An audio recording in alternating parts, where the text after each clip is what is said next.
I'm sure you heard this before. You know, you guys, love is love. Love is love. Who are you to say someone can't love? You should be able to let people get married because they love each other. And I say that's a great point. Wonderful point. And we don't want to deny love. Here's the question. Are all human relationships that involve love, are they all marriage? Not at all. And so to say that there are two human beings or more who have a loving relationship, do we need to call that marriage? No, because we know that love is not the distinctive characteristic of marriage. It doesn't belong solely to marriage. Okay, so maybe it's this. Maybe it's commitment. Maybe it's, it's not just love. It's a commitment for a whole life. But we know this. We know that commitment isn't the sole essential element of matrimony or of marriage.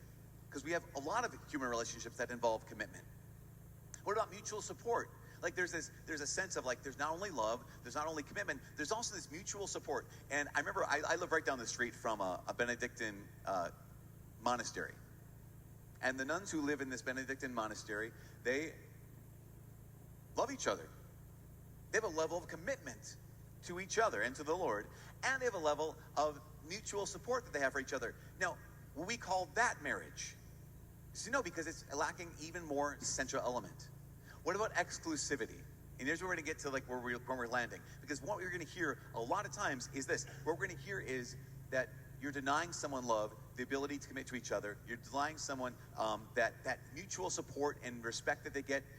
No one's denying those things. Those things are all good things, and those things are all immediately accessible without the intervention of a redefinition of what marriage is. All of those things, love, commitment, support, exclusivity, those are all immediately accessible without redefining what marriage is. What that amounts to is that you're claiming that you have the right to make the rules and everyone else has to follow your rules, and not everyone agrees with your rules.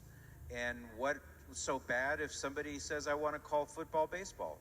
If it's not harming you, if it's not affecting your marriage, if it's not in any way interrupting your life, how is it fair for you to just arbitrarily say that you can't call it this? They're not doing anything to harm you. It's not fair that you should try to restrict their ability to fall in love and get married when you just don't like the terminology issue. Who cares what you think about that? That's not fair. Yeah, I think you're right. I mean, when you ask the question, who cares what you think about that? You're right, nobody. And nobody should care what I think about it. Because I didn't invent it. I received it. We all received it. Here's the dangerous experiment that we're in the middle of. That for all of human history, even though homosexual practices have been a reality of all human civilizations, there has never, ever been a redefinition of marriage to also mean homosexual relationships. And so here's the dangerous experiment. Like, who am I? I'm nobody. I'm the recipient. We're all the recipient of this institution that does what? We have to understand, the state did not create marriage. That marriage precedes politics. Marriage precedes culture. Marriage precedes the state. Marriage is the fundamental building block. I think we could all agree that marriage is a fundamental building block of human society. So here's the question. If you're an architect, and you said, okay, here's a great material. There's this kind of concrete block is I know it's solid. I know it works. I know if you stack them, you can only stack them up to about, 3-4 stories, because this is the kind of, but here's what we're going to do. We're going to change the composition of these building blocks and then just start building. And I think that kind of idea of like, who am I? I'm nobody. We are all the recipients of something that has created a culture that has pros and cons.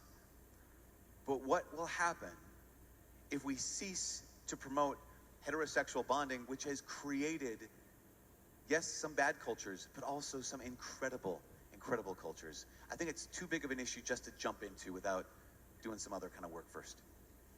In one sentence, well, maybe more than one, but I would say that there are many things in life. I'm now taking the Catholic apologist point of view. There are many things in life that are not fair, but they're not intended to be fair. So you may say it's not fair that you call this honesty when you tell the truth, But over here, if somebody is not telling the truth, why don't we call that honesty too? It's not fair. Well, whether you agree or disagree, we all know that truth is what it is. Anything outside of that truth is not going to be truth. So it's not a matter of fairness that we're not allowing somebody who perjures himself in a courtroom, for example, to continue to call himself a truthful person. We can begin to see that it's not really a matter of fairness in certain aspects, this being one of them.